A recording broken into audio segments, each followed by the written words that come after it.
So on that note, have you let me just see. Uh give us a speak. Make sure I got your volume. Morning. Okay, Have you cool. got We've my got it. Yep. volume? It disappeared there for a Excellent. second. Nah, we're good. Mate, All right.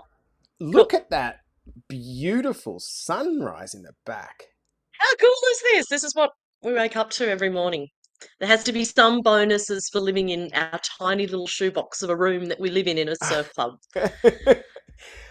It's actually beautiful. It is insane. Do you get that, like, so even when it's raining it just must be awesome as well. Every day, it's just every day it's different, and we just love watching the seasons. So Yeah. this time of year, the colors are so intense because it's Yeah. just apparently the atmosphere is thinner or something. Um, it's just stunning. Yeah, Righto, Tim absolutely Bailey. stunning. And I love looking back over the photos that we take throughout Yeah. the year. It's yeah, it's beautiful. Mate, sounds lucky to live there. All right, guys. So, good morning. If you're, this is a little bit of a surprise. This one. So we planned this last week and decided to mix up the podcast over the next couple of weeks with a few really good client interviews from some of our guys and girls that are absolutely winning. So, this is the lovely Xanthe Friend, and we're going to be starting an episode with chatting to Xanthe about her progress, her journey, her results in just 2 minutes. And good morning, Xanthe, by the way. How's things? Morning. Morning. Fantastic. A little battered and bruised after yesterday and Saturday's competitions, but feeling good. Well, I'm going to pull that apart with you. So super, super duper happy about Excellent. that. What a result. Guys, if you're coming into this one, make sure that you get down into the comments there and say a hello. Good morning, everyone. What did you get up to for the weekend? We're going to start in 1 minute, guys. Good morning, Jace. You are becoming super bloody consistent, man. I say that every episode now, don't I? Because you're always joining.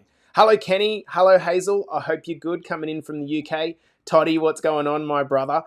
Nikki Friend is telling me that you're taking him to the gym straight after it. Good stuff. Hello, Nikki. Your brother's coming in to hear you speak. I like it. Yeah. Couple of Facebook users in here. Sorry, guys, I don't even know who this is. I haven't put the restream link up, but it doesn't matter, guys. We're starting in 30 seconds. We're ready to rock and roll. Hello, Loz. Good morning, and Katie. Good afternoon, or evening, I should say. I had a wedding this weekend, so for the first time in a long time, I had a couple of beers, probably like six, low calorie beers as well, Xanth. And I woke up this morning going, "Oh fuck! Like I can't, I can't do this anymore." 6 beers, it's like nothing. Hello, Amy. What a great result, Xanth. We haven't even talked about. Oh yes, of course she's seen your post. Right, right. Cheating, cheating. Okay, guys, let's get started on the count of five, four, three, two, and one. Welcome back to the Better Body Academy podcast. This is the podcast that you come to when you're sick of the dumb diets and unsustainable workout programs. And if you thought the weekend's joint podcast with Mike was sexy and good looking, well, we've scaled things up a touch this morning with inviting the beautiful Xanthe Friend onto the podcast. Xanthe, do you prefer Xanthe or Xanthe? Either Xanthe, Xanth, X, whatever. Mate. I don't like Xanthea. Okay, we won't do that. About anything else, I answer to anything. So good. So, guys, if you don't know Xanthe, maybe you're in the men's group and you're not sure. Xanthe is Nick Friend's sister, younger sister, slightly. Indeed. Yeah, Yep. slightly younger Yep. sister. Yep. Yep. And Xanthe actually lives at basically which actual surf club is it? Avalon Beach in New Avalon South Beach. Wales. Yeah. Sydney So Northern Beaches. Yeah. if you're watching on live, you are seeing a sunrise at the most beautiful city in the world, beaches down on the northern beaches of Sydney, and just so lovely. So Xanth, let's start at the top. For those that don't know you, give us the 30-second story about who you are, how old you are, and what you do for a crumb. Okay, so who I am. Hi, I'm Xanthe. I am married to my beautiful partner, Johnny. We live here in the surf club at Avalon Beach. I'm 54 years old, turning 55 next month. I have four children, adult children that spread around New South Wales. Oh, sorry, around Australia now. Um, I work for a disability organisation managing the maintenance across 145 odd sites across New South Wales. Right. It's a busy role, so hence I'm dressed ready to go to work because I start early every day. I was looking back over your initial intake form this morning when you joined Better Body Academy. It's just short of 12 months ago, and you said that your biggest struggle really is the workload and how you're actually going to cope. So talk to us about Yeah. like what's the workload like? What when you say there's so many people you're looking after, what are you actually doing that's putting and how is that impacting your health, if at all, maybe mentally and physically? Sure, sure. So the workload is really, I've got a team, a small team that I work with, that we manage the actual maintenance in the buildings. Mm, My involvement is I go to a lot of sites and I'm meeting with building contractors and trades to go and discuss various things that need to be done on sites. mm. I then have to look at the budgets around how that is done. Now, this is coming from a background where I don't have any formal qualifications. Actually, my formal qualifications is I did a diploma of travel when I finished Oh school. wow. So In other words, maths was you just not, went and lived budgeting in London was for not. like 5 years and just got drunk. It was, I worked for Flight Centre in the late 80s. So Right. yeah, it was a very big party scene. Yeah. Um, yeah, I don't have any qualifications in the area that I work in, but I've got a lot of customer service background, I guess, which ties in with what I do. The stress comes with working out what can and can't be done, and with the stakeholders that I work with. So I work with people who have disability, profound disability, who have staff that manage the houses that they're living in. Mm, So it's working with all of those stakeholders that all of their needs are pressing and need to get fixed, but mm, not everything can be fixed in their timelines. So, mm, and honestly, a lot of the pressure comes down to me putting the pressure on myself. mm. Um, so because I like to get things done and I like to do a good job. Um, I yeah. think So this is the downside of being a high performer. Like, let me know in the comments. There's 17 people currently watching on live, and a ton more people that will listen to this on replay. If do you feel like you're a high performer, and if so, part of the stress is that you put pressure on yourself, and when you're not perfect, you're shit. Like you're very judgmental on yourself, and because you're judgmental on yourself, you feel a level of guilt, and because you feel guilt, you punish yourself, often with food, alcohol, drugs, or some other form of vice. True in your case or not, Xanth? yeah, yeah, yeah, totally, totally, totally, totally my tune. Yep, Mm, yep, mm. yep, Okay, absolutely. Hey, look, yeah, go. You're going to go. say? I was going to say I'll give you an example for something on the weekend. Mm, So, I track all my steps, and I couldn't wear my watch on the weekend, because I can't do it in and out of the water. It's just too mm, tricky. mm, 10 o'clock at night, Saturday night, we actually went to bed super super early, but I woke up at 10 o'clock, mm. looked at my watch, and went, oh, well, I did manage to track 8,000 steps. Mind you, I'd already probably run more than 20,000 through the day on the Yeah, beach and being in the freezing water. So yeah, I got up in our van and I finished my last 10,000 in the van. The yeah. last couple of Wow. thousand. Yeah. And Yeah. so it was almost like because it didn't happen on your watch, it didn't happen, right? Yeah. Yeah, It didn't happen because it yeah. wasn't on my watch. Dude, I'm exactly the same. And I've got a couple of comments coming through here from Maddie, just adding to the conversation. It's hard when your staff can't get to the same level. Yeah, I totally agree with that, Oh, Matt. yeah. And what we tend to Yeah. do Yeah. is we trying to get angry and then we say, you know what, I'll just do it myself. And it's the do it yourself, which means that you take on the work and then your health goes down the drain because you try to take on everything yourself. And I am Yeah. have been historically very bad at that, Maddie, myself, and I'm trying my best right now to fix that. And Lauren says, "Yep, it's the exact same thing for me." Look, this is a common thread. If you were busy and you're an ambitious person, you're probably the source of all your problems as well. Okay, and that's not being critical. That's just factual because sometimes you just got to realize that you can't be everything to everyone at every place all at once. You're one person, and it's about prioritization, not getting more time. Joe says, "Yep, I'm exactly the same." Xanth, rewind 11 odd months. You joined our academy. Yep. What were you trying to Yep. solve? Like, what was the thing that you'd identified?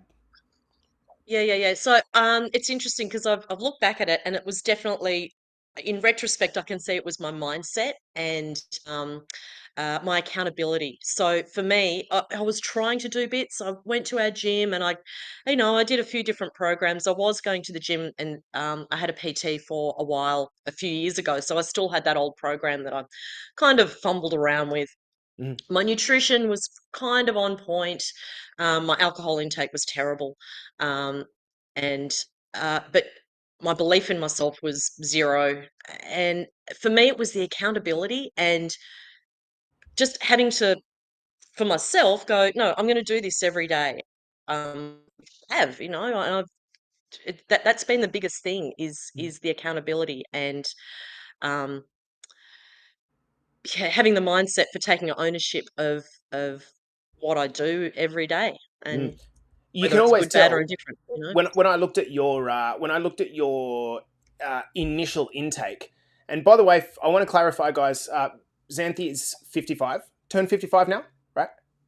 No, next Next month, month. 4th of August. Guys, 54 years old. Like, does she not look like she's in her late 30s, early 40s? It's unbelievable. But the thing about the way that Xanth carries herself, it's like, I don't want to take away from like you being your own person, but you and your brother Nick are inflections of each other in terms of like, for all the trauma that you guys have been through in your life. We're not going to dive into that in this podcast, but the way that you kind of put out to the world, you seem to have this ability to not let the negative shit get you down for too long, right? How are you Absolutely. able to, like, is it a fake it till you make it thing? Is it a self-talk thing? Like, how are you able to constantly show up? Because your consistency to a lot of the ladies, particularly in our group, is like, how is this 54-year-old lady so freaking consistent and I'm 25 years old and I can't get my shit together? Like, talk to us about that. Good question. That's a really good question. Oh, look, I've had years of being like not being able to show up, like Mm. really dark, really, really dark areas, and we won't go into that, but Mhm. really awful.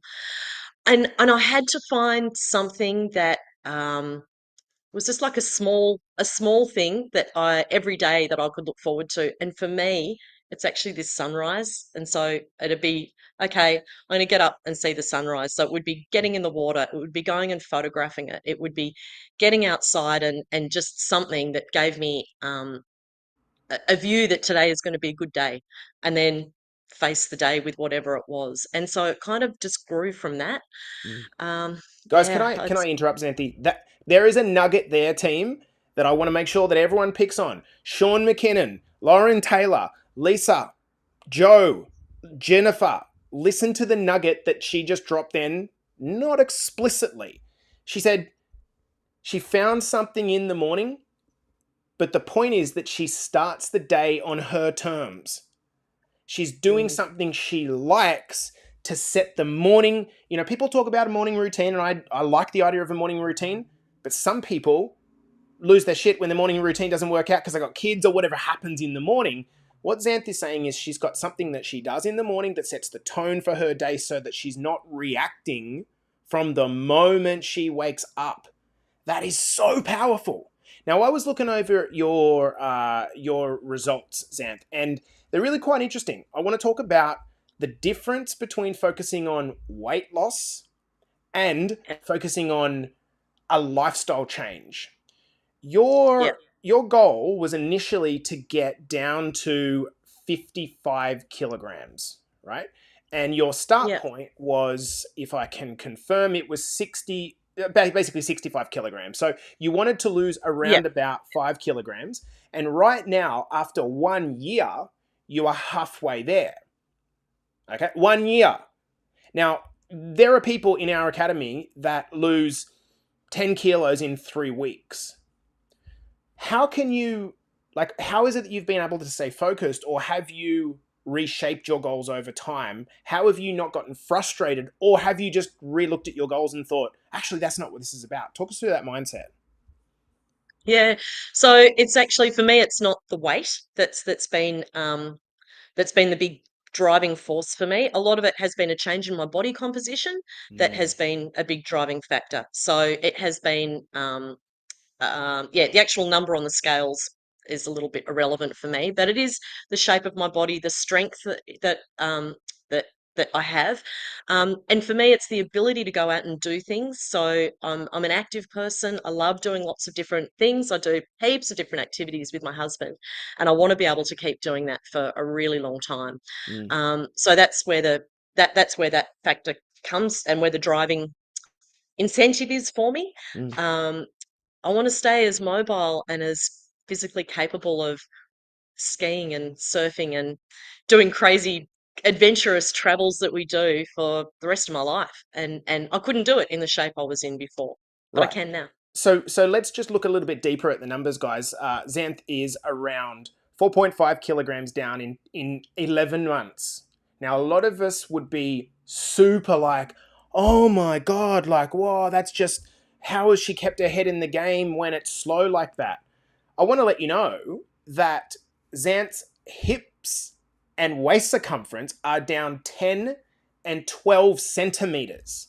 So now, ladies, listen up. Okay? Listen the fuck up. Sorry about the language. This needs to hit. You're focusing so much on scale weight. Hello, Johnny. You're focusing on. You guys are focusing on so much on scale weight, but it actually, the thing, if you're wanting to change your body composition and that's the primary thing, we want to be looking at photos. We want to be looking at circumferences, because if you think about that, 4.5 kilos down, but 12 centimeters off the hips, that is an outsized reduction on the hips compared to the weight, which effectively means, guys, you don't have a waist muscle. So if you're losing circumference, this means you're losing fat.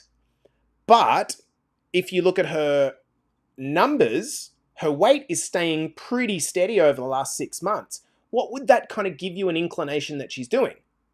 She's maintaining or building muscle. Now, she's about to turn 55 next month. This is the, guys, this is the most important thing that you could be focusing on as a 55-year-old woman, or for that matter in your early 40s, is building muscle mass or maintaining the muscle mass, because it will leave you. Mm. Where did you first get interested in strength training, Xanth? Because I know that it's not your first rodeo. Like, why does it, where's the pull? How come you're not going and just doing F45 classes and jumping around like a lunatic? Oh, that's not my thing. Being Mm, involved in classes is not my thing. My strength, I guess, my interest in strength training actually comes from previous lifetime. I was a competitive horse rider, so right. I was physically strong. I had a lot of horses. I spent years competing, show jumping, and eventing, Mm, and I had a lot of horses of my own.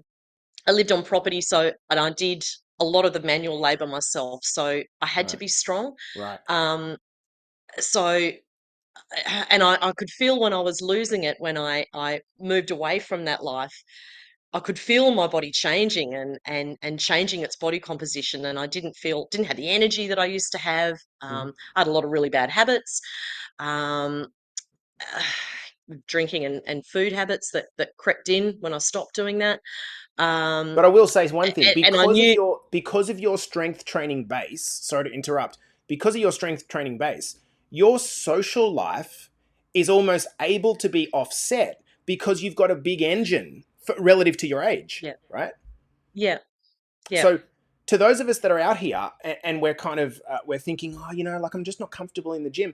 Xanth loves a weekend beer. She's part of the surf club, and anyone that's a surf club knows that that's inherent in the culture. The reason she can get away with it is because she's got a big engine for a 54-year-old woman. And this is infinitely beneficial as a wealth building mechanism for the rest of your life.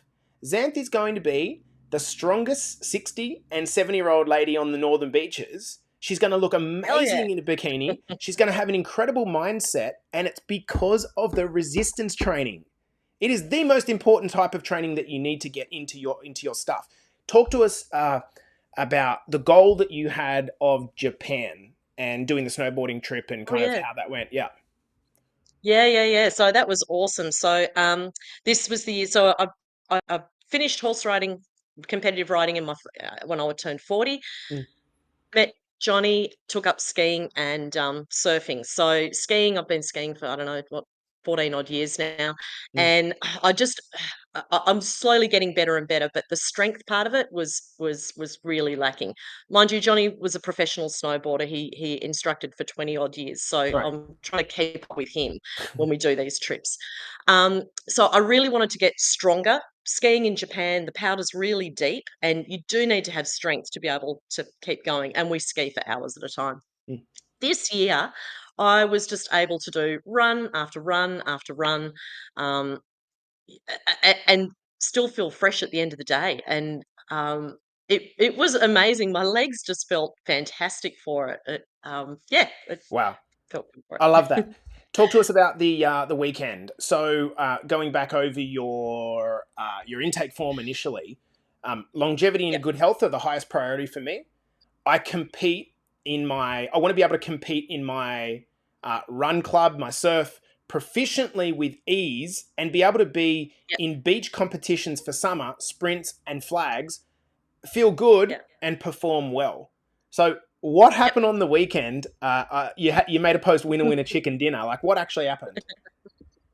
So this weekend in winter we compete. We race IRBs. Now IRBs that don't know what they are, they're the inflatable rescue boats. So they're the red rubber duckies that you see on beaches all around Australia. And in wintertime, when we're not on patrol, we go and race them. So this weekend, we're on the Central Coast at Ocean Beach, and we had the New South Wales state titles. Now, it was cold. Oh my God, it was so fucking cold. It was really chilly. So we compete in over 45s events. We've got a whole lot of crews that have come up from the 35s plus. We still think we're 45. We don't realize that we're all in our 50s. And one of our crew, he's actually in his 60s. So I'm a patient for Johnny and our friend Alan. And so being a patient, I get dunked out the back, get pulled out of the water, run down the beach, and we have to that's basically the nuts of the races. So we have heats, semi-finals, quarterfinals, semi-finals, and grand finals. So we're in and out of the water a lot. Um, we won 2 golds and a silver. Ah, Woo! that's so good. I got 'em So, here. oh, I got the medals here ready. Whoa, they're proper weighty medals, aren't they? They're proper world medals. Yeah, yeah. How cool are they? So Wow, so we're good. absolutely stoked. We beat some really competitive clubs. We're not a big club. We only had 16 people competing. 3 of them are brand new to racing this year. Yeah, And we beat some really, really competitive clubs in New South Wales. And that's so good. yeah, we're stoked. Oh, so good. So I want to talk about momentum team. So to everyone that's kind of watching here, I think it's the hardest part about any transformation is getting started, right? When you're just like you don't have any motivation. Mike and I did a full podcast on this on the weekend. It's kind of really difficult to get started. But what you probably pick up about Xanthe is that she is in momentum. And when you're in momentum, momentum causes motivation. Now, everyone thinks that they need to have motivation to get started because how can I motivate myself how can I move forward if I don't feel like it, right? That's the trick. This is the trick that you must understand. When you move forward, regardless of how you feel, you create momentum. It might be a small bit, but you create momentum. And when you create momentum, this action that you're taking gives you a small result. And when you get a small result, it creates more motivation. And then that's where the loop is. The point that I want to make is that motivation is the outcome. You feel motivated as a result of what you do. You don't wait to start until you're motivated. And if you're picking up on the energy that Xanthe has, it's because probably with her slightly more I'll say moderate length of life experience, she's realized that, procrastination that it keeps us safe, it has a role, but at the end of the day, if you only do what you feel like, you're really going to be stuck. I'm going to go to asking you that question. So you were stuck for a period, right? How do Yep. you how does one create momentum when they don't feel like it? Like, it might sound like an obvious question, but to someone there that's like let's just say you've got 4 kids, but let's say you've got 2 kids and it's just like you feel like you got no time. How would you address that if you had your time over again? Oh goodness, if I had my time over again, I would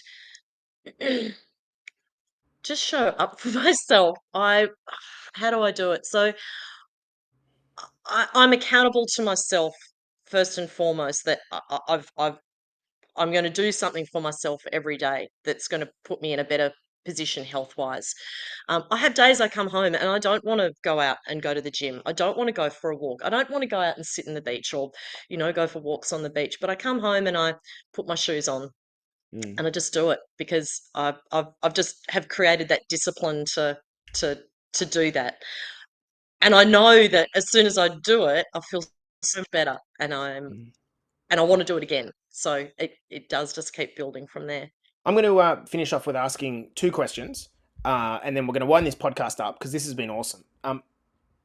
If you were in the position of coaching, and I know that you're a very humble person and you wouldn't be the sort of person that would say, I'm telling you to do this, but what piece of encouragement would you give to ladies, for example, in your squad, in your messenger squad, or in our academy more generally?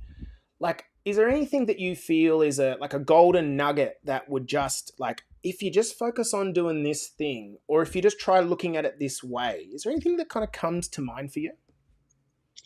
Well, the biggest thing for me is doing your daily check-ins. If you do your daily check-ins, then you'll do your weekly check-ins and then you'll see the progress. So for me, that's been it. The daily check-ins when they came in has been really beneficial because I want to make sure that, yeah, I've done everything every day. And um, so for me, it's been checking in and Okay, checking in with your coaches. But for me, it's checking in. let me break that down. If you're not sure what she means by that and you're not quite sure, the reason we brought in daily check-ins, guys, is because if you're just doing your weekly check-ins and wondering why your weight's not moving, you're not getting stronger, you're focused on an outcome. You're not focused on an action. What Xanth is saying is that rather than talk about do your daily check-ins, what she means is focus on the things that you can control.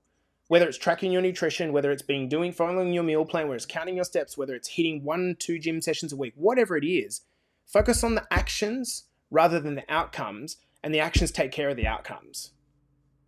Does this make sense, guys?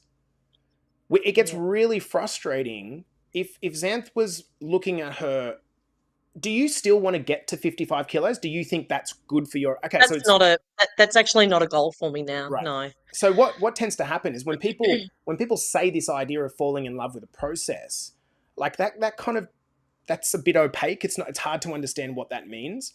What it means in my opinion is you just get to enjoy going to the gym. You just get to enjoy going out for a walk. It's no longer a like, I have to do this thing. It just becomes so second nature to you that it becomes Mhm. somewhat automatic. It's an inflection, it's a reflection rather of your who you are, your personality. And so if you can take one thing out of this podcast is like, you want the energy that Xanth has and the kind of life results that have happened as a result of this. It's about like, just disregard the outcomes. Actually, they'll take care of themselves over the long term if you just think to yourself like, what can I control today? Xanth, final question: is there anything you wish that I have asked you, because you probably thought about this over the weekend maybe, that I haven't already asked you? Oh, no, not that I can think Okay. of. Look, that's cool. No. So, guys, I think this has been really great. I think it's good because Xanth is a real life example of someone who's just like a brother, come in and just follow the plan. You don't have to be a person that goes to the gym 17 times a week, tracks every single thing that goes in their mouth, does 14,000 million steps a day. It don't have to be perfect. This is about consistency over a long period of time. And if you do that, you'll create waves in your life that you never thought possible. So I want to publicly honor you, girl. Firstly, congratulations on the weekend Thank win. you. So good. I want you to Thank know you. that I really appreciate the hell out of you because the most important thing about Better Body Academy is our community, and you come in every single day with a like a what are those like big water pistols? I can't remember what they're called. Like a super soaker and just like hit everyone with a bunch of optimism and energy. And it's just beautiful. So thank you so much.